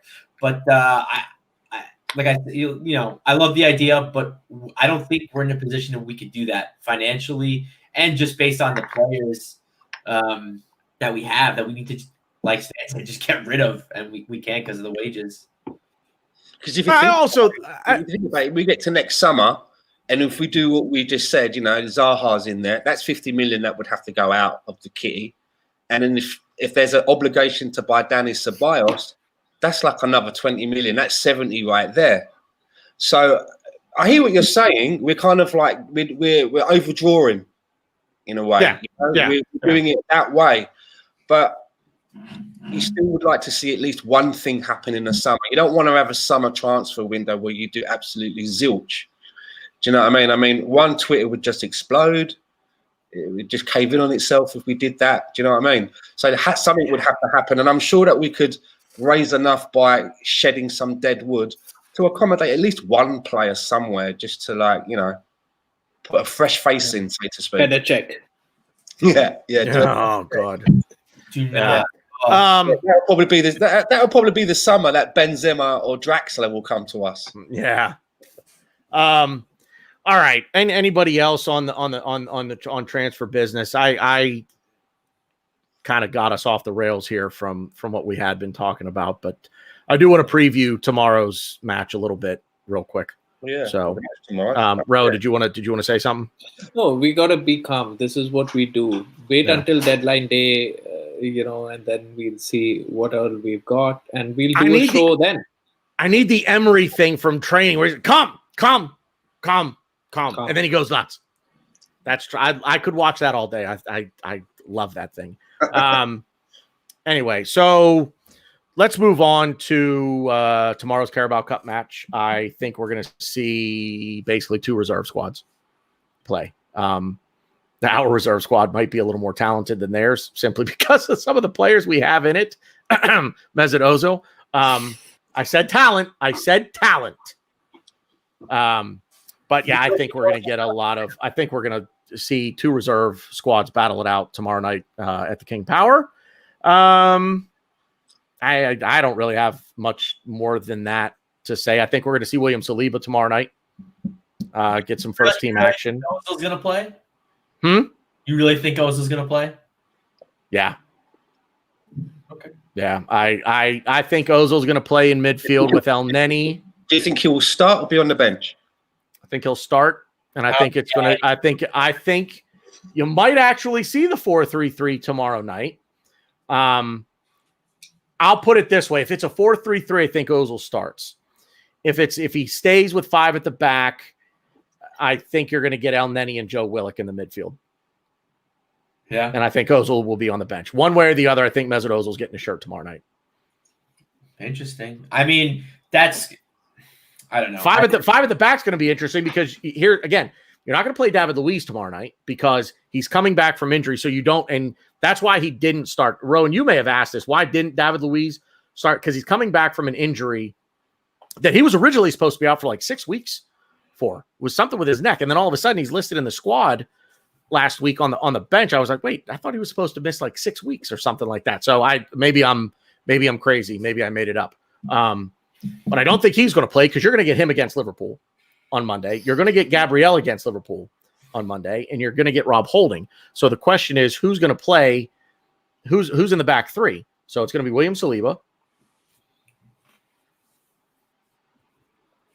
I'm open to suggestions because I just can't imagine that any of these other guys are going to get a run out in a game like this when. You think Socrates is going to play? No, because somebody said, who was it that said earlier? Dan, didn't you say he's coming back from injury? Yeah, he's still hurt, right, calf? I think he's got in this situation for him perhaps to field a back four because when we play with the 5 at the back, he's having to use a lot of defenders that probably he would have to use some of them in this game and then the Liverpool game.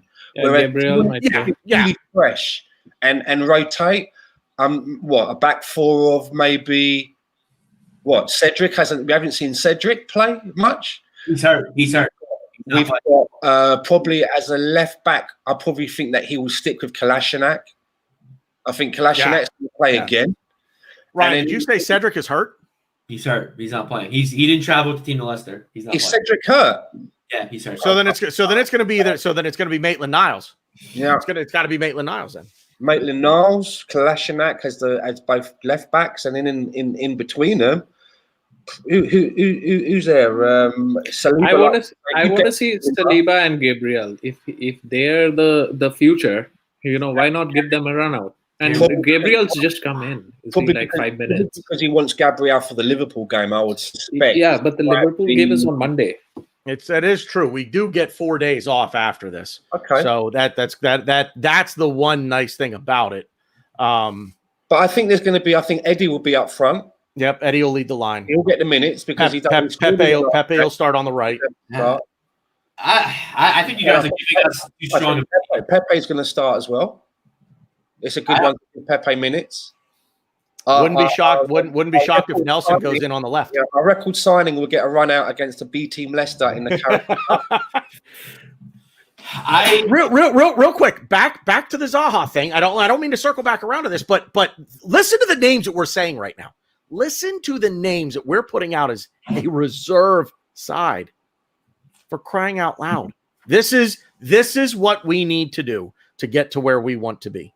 A signing like a Wilfried Zaha is going to help get us to that level. Just listen to the names that we're rattling off right now. Eddie Nketiah is going to lead the line. Nicolas Pepe, our record signing, is going to start on the right wing as a reserve side player, basically. This is what Arteta wants. Imagine if you start Reece Nelson instead of Pepe tomorrow. What does that tell you? I think Nelson starts out on the left.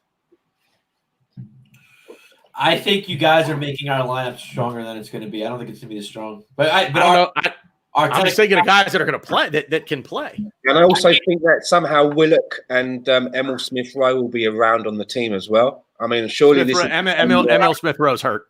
If Willock's fit, I definitely think we're going to see Willock as well. Yeah, Joe Willock's going to get in tomorrow. I think Joe Willock's in regardless. I think Willock and El Nene are. I think they're guaranteed. Football with Brownie says, I think Guendouzi will play so that he can be in the shop window. That's a good point. Do you think El Nene is going to get near the team? What do you reckon on that? Rohan, you don't think El Nene's getting in, or you don't think Guendouzi's getting in? Guendouzi's not getting in. I mean, I don't think you've not seen him even on the bench. El Nene will definitely play tomorrow. That's one person that I would put money on. Yeah, to play. I don't know if with him though. I don't know if Guendouzi starts. No, El Nene only because he hasn't played. Only because he hasn't played for so long. So El Nene's going to get the start. He captained France the other week, El Nene, the under 23s or something like that. Well, apparently he told them he's sorry. He hasn't told us he's sorry yet. So yes, he wrote on his Twitter, "Time to go back to Arsenal." You could take that to the bank. If Ozil's playing, Guendouzi's playing. There's no way Ozil's going to play and Guendouzi's not going to play. I think they both get shirts.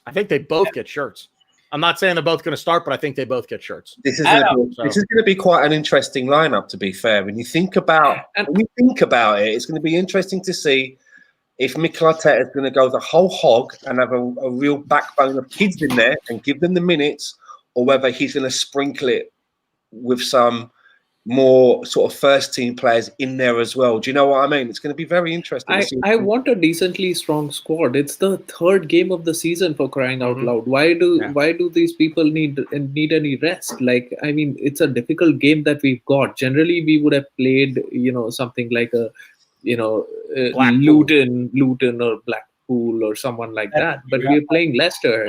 Let's go in there. This is the chance. I don't understand. If the League Cup is the first trophy that's available, you win it in February. That will set you up for the remainder of the season. Why don't we ever give it a strong push? Hey, so and do you think the Pep, goalkeeper plays tomorrow? The guy from Iceland. I was getting there. Runson. I was getting there. I think Honestly, no, I don't think he does. I think he's too new. I don't think he does. I think he's too new. I don't think Arteta will play. I think play today. This is the thing when people go, "Oh, he's too new." What? He's a goalkeeper. Surely he knows how to dive, catch a ball. Stand in between the posts. What does he need? He doesn't know which jersey he's playing for. But but the but the way that we play out from the back, the goalkeeper has a role to play in that, and if he's not comfortable with it, oh yeah, that's something new as well, isn't it? Stopping the shots is not what I'm worried about. It's the way that we play out from the back and distribution. That's the only reason I say that he's too new. Apparently, though, the reason that we looked at this particular goalkeeper is that our goalkeeping coach has worked with him before. Yeah, he was kind of integral to. Yeah. That's a good point. That's tremendous, by the way. Colorado Gooner, you just took the silver medal. Why not? But yeah. Also, I watched the under-23 game the other day, and there was some interesting talent.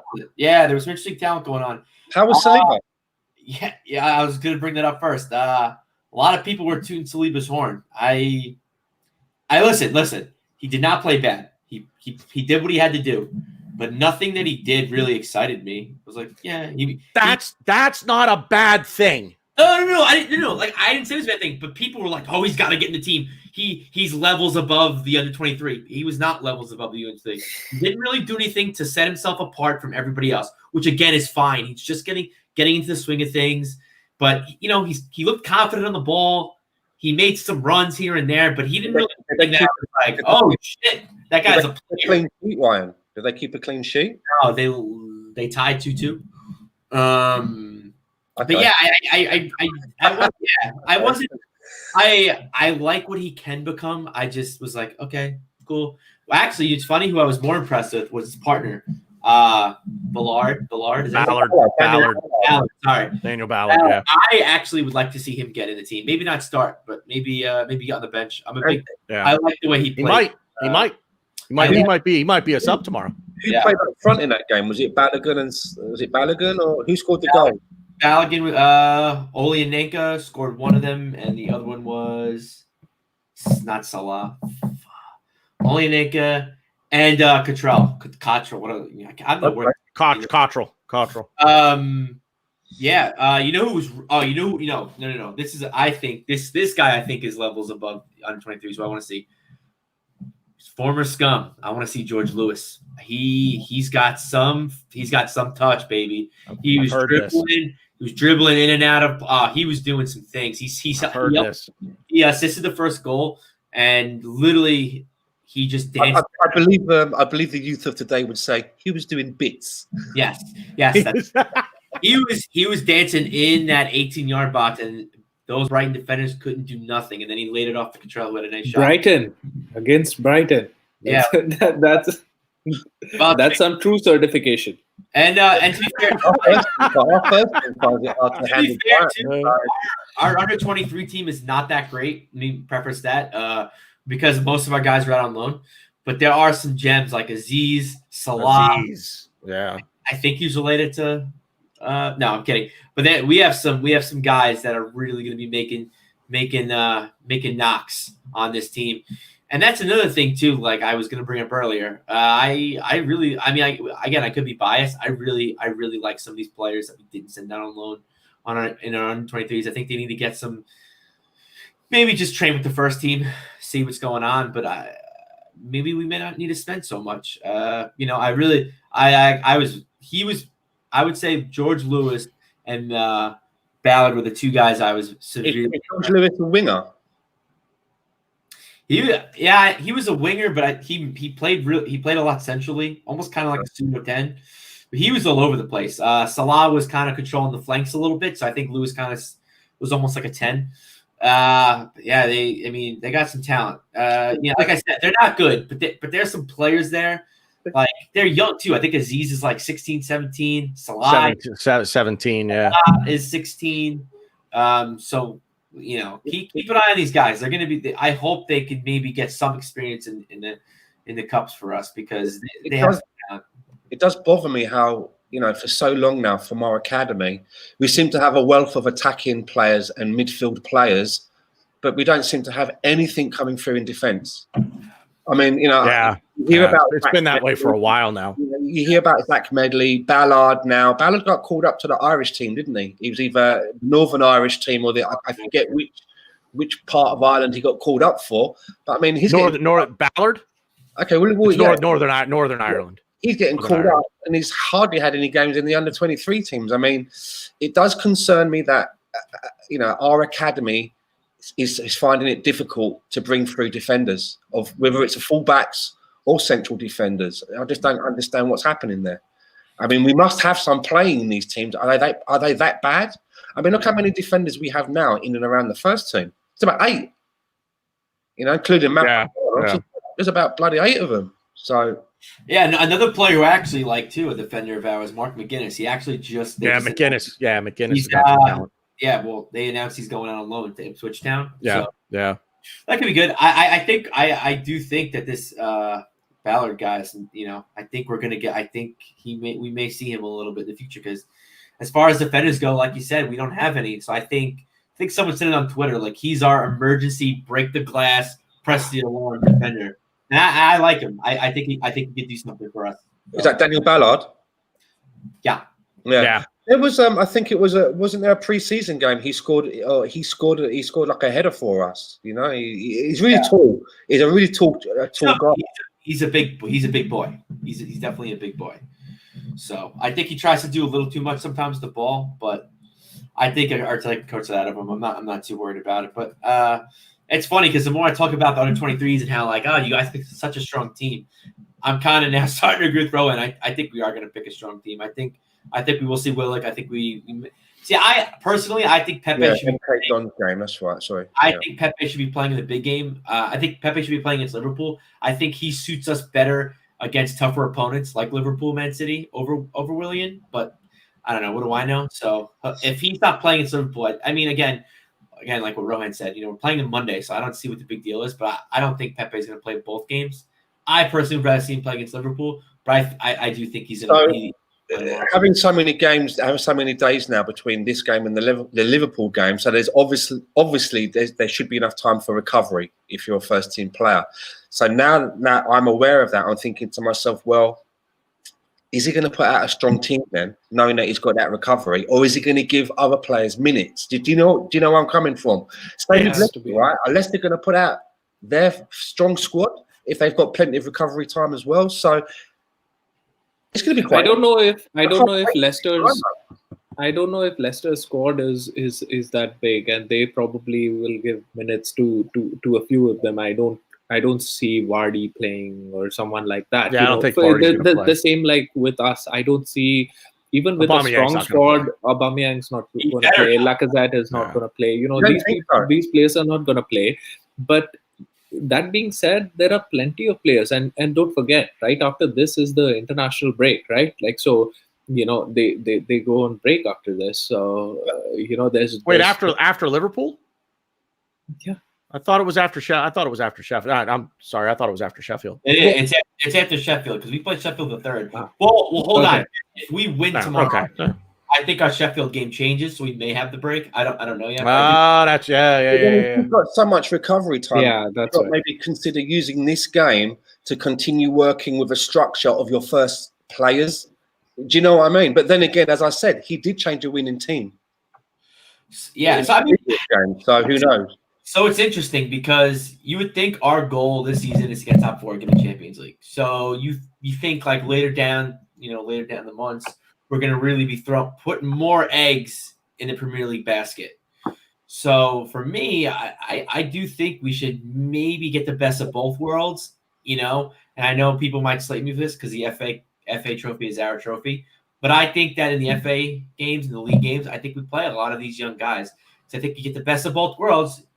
You have your eggs in the basket that we really want, the 4th place, the Champions League or Europa, whatever may have you.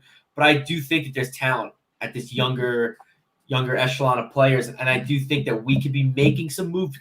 Arteta could be coaching some of these guys to get them into our team, so we don't need to spend all this money. We don't need to buy that Zaha. We don't need to bulk up. We don't need to buy these players. But we have George Lewis right here. We have these guys that could definitely do the job for us. And I think Arteta's. I also too. I just give Arteta so much credit. I think he could do it, and he's the man for the job.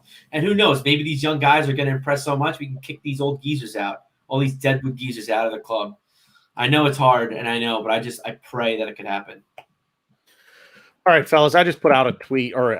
Listen to me. I just put a comment in the box for these guys to start asking questions. So everybody over in the chat box, start asking some questions.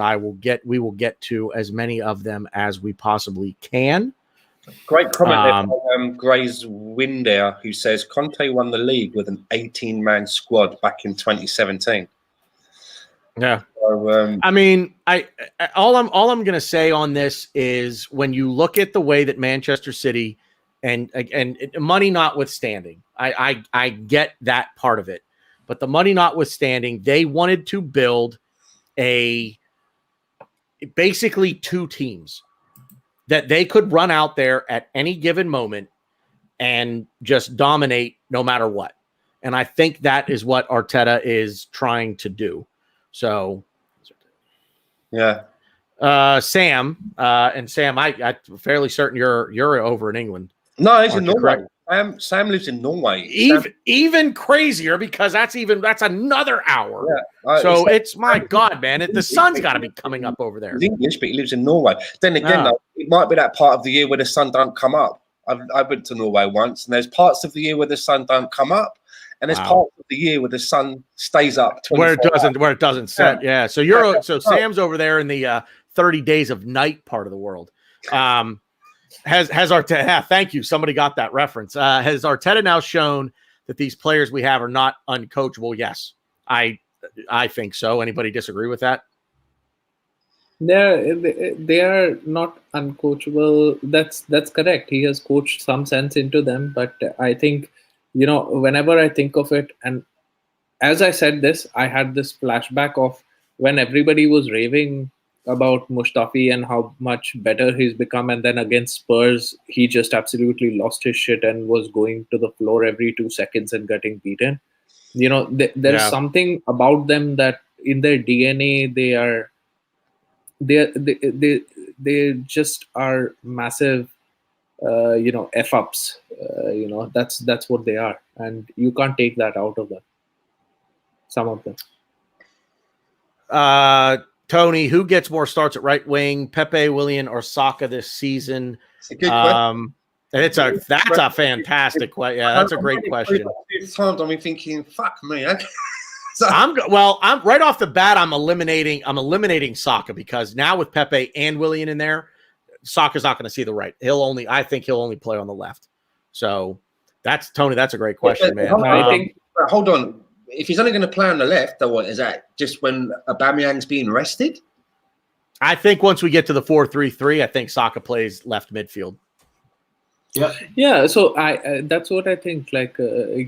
Pepe should be our mainstay, and I think the reason why, I don't know how people are reading into it, but I think that he came in a bit late after the players, right? Like he came in during the League Cup, and then he was during the Community Shield, and then he was quarantining.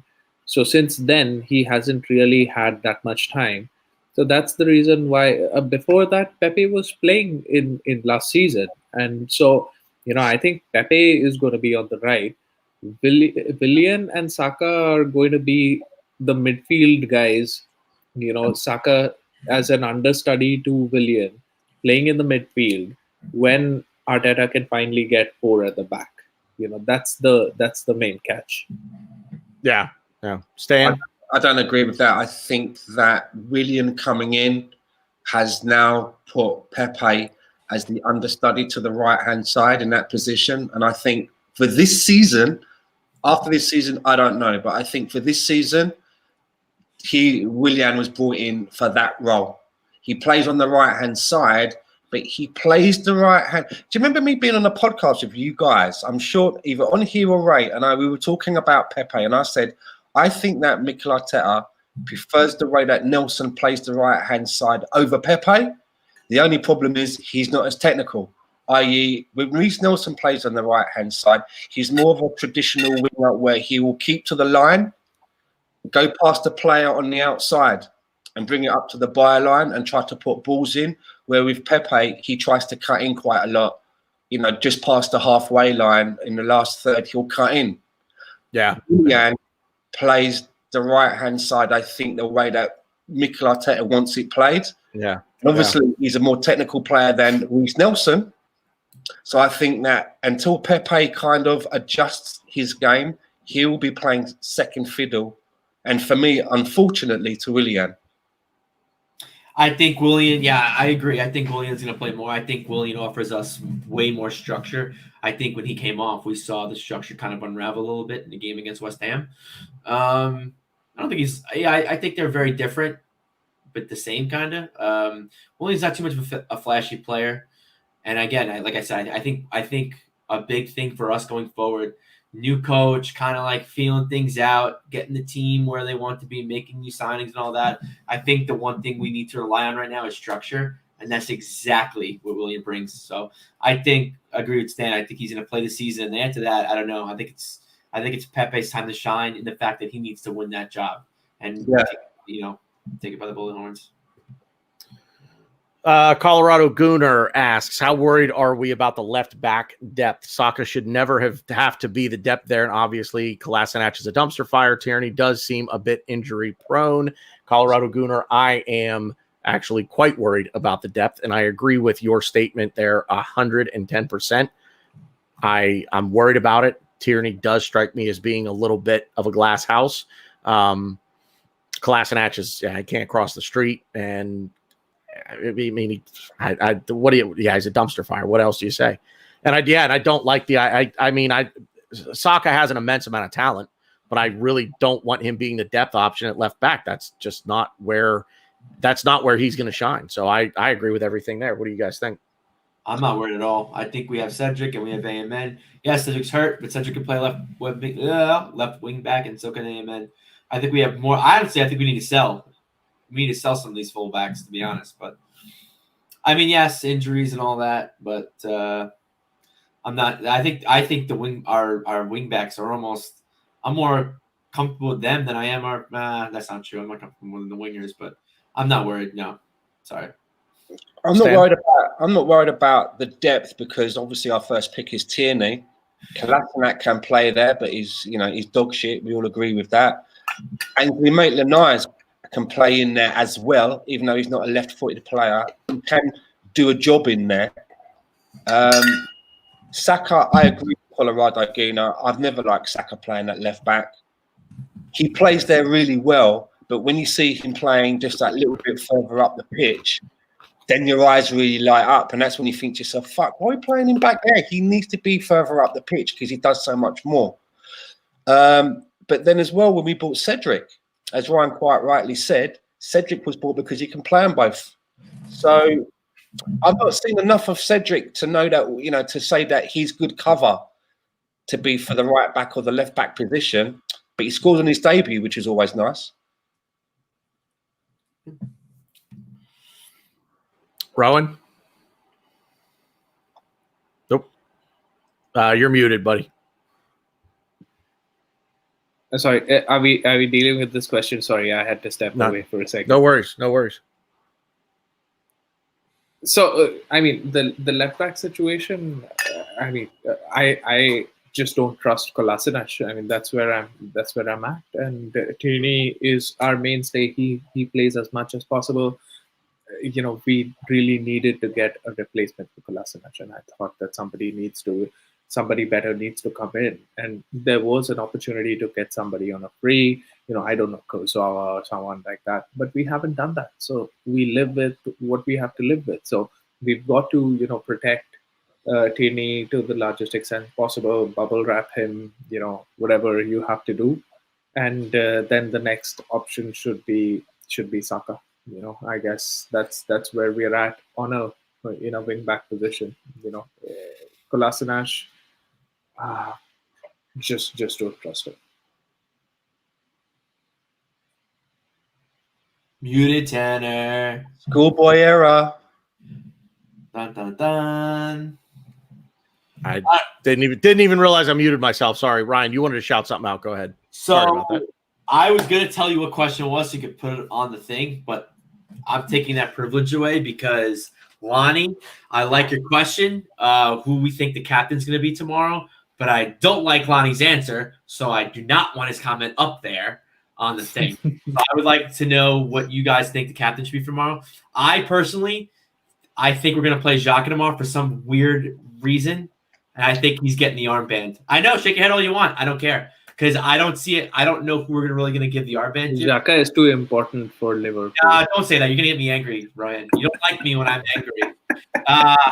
I can see Xhaka playing and getting the band just because I personally also think Arteta kind of wants to put piggies in the savings bank with Xhaka wearing the armband because maybe he might be wearing the armband in the foreseeable future. Do I agree with it? Fuck no. But I'm just every chance I get, every chance I see Aubameyang not wearing the armband, Xhaka's wearing it. I feel like subconsciously Arteta's trying to get us to, Xhaka's getting the armband soon. I don't like it. I'm not saying I like it. That's just Ryan. Do you know what happens when you think that Granit Xhaka is going to play in a game that he's probably not going to play in? Do you know what happens when you actually think that Granit Xhaka is going to get the armband for a game that he's not going to play? Do you know what happens? Do you know what happens? Do you know for a fact he's not Do playing? you know what happens, Ryan? Mute him and do it.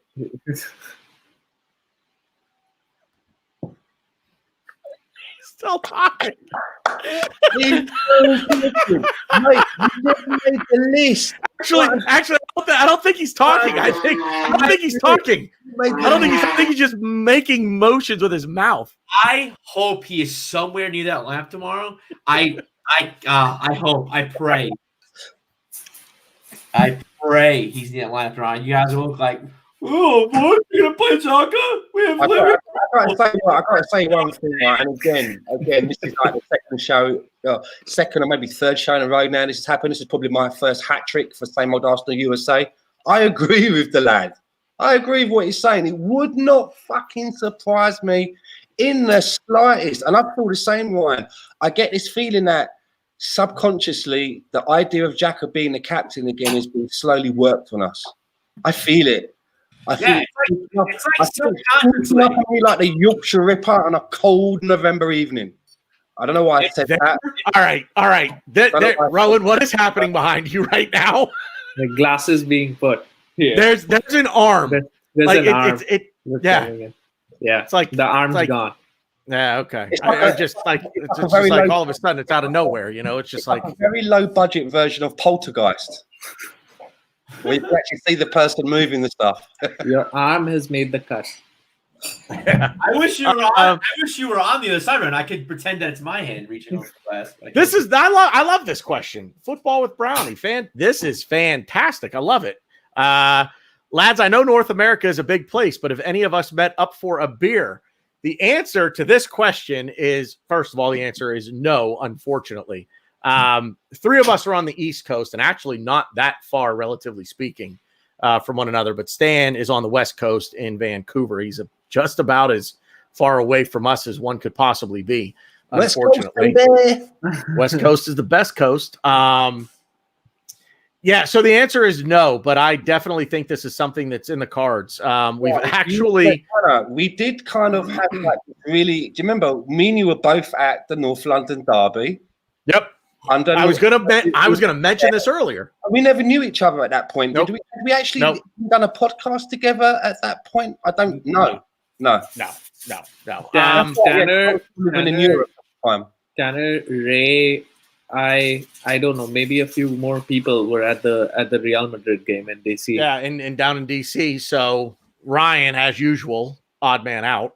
But so we have kicked around a random idea of hopefully one day when the world returns to normal, and the world will return to normal. anyway, we've kicked around the idea of trying to do a show, all of the four of us together in one place on one screen in London. So we will definitely at some point, Football with Brownie, and everybody for that matter, we will be meeting up, I think, at some point, and we will be drinking all of the beer. Probably most of the whiskey too, if I'm involved. So I'm going to be watching Arsenal, captained by Xhaka. God help us all.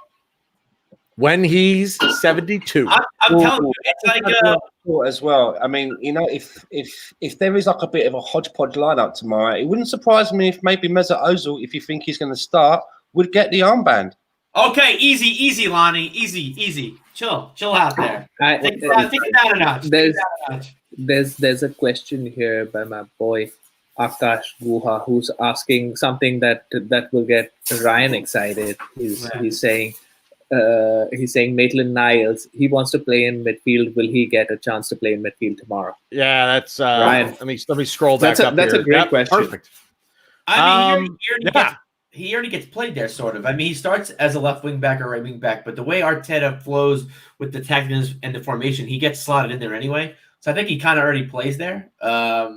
I personally want to see him against Liverpool. I don't want to see him tomorrow. I love Maitland-Niles. I absolutely forgot about that. I forgot about the fact that how great Maitland-Niles has been at left back, and why are we not thinking about if Tierney is playing, then Maitland-Niles is going to go there and do a job, and Luis will play in centre back. Salah is hanging out of England. Ainsley. I can't speak. It's great. I had too many beers. Yeah, that one beer too much for you. Yeah. I've been waiting to say this, and it's totally off topic, but I think the insurance basket is one of the best handles I've ever seen. I don't know quite what it means, but I like it. The insurance basket. There's something about it.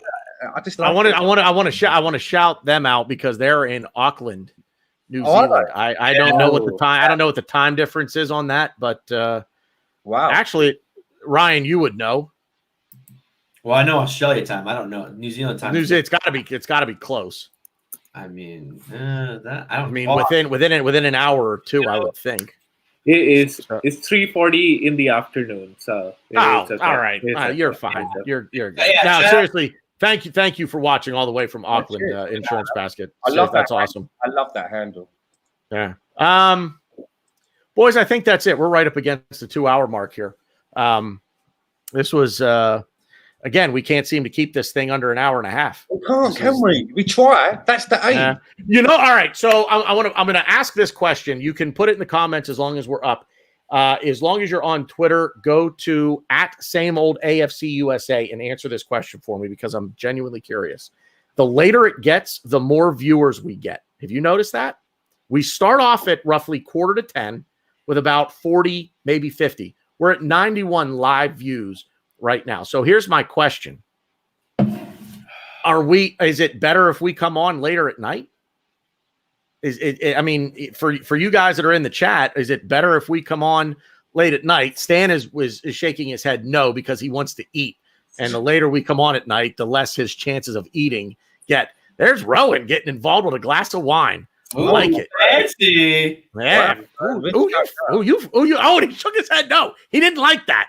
It's too sweet. That's what it got tested there, and it was no. So I was just like, we could see the look on your face, but it was like, take that away. It's talking a bit Hannibal Lecter with Rohan enjoying a nice Chianti. Yeah. All right. So we're gonna get out of here. Anybody last thoughts? I got nothing. I'm just.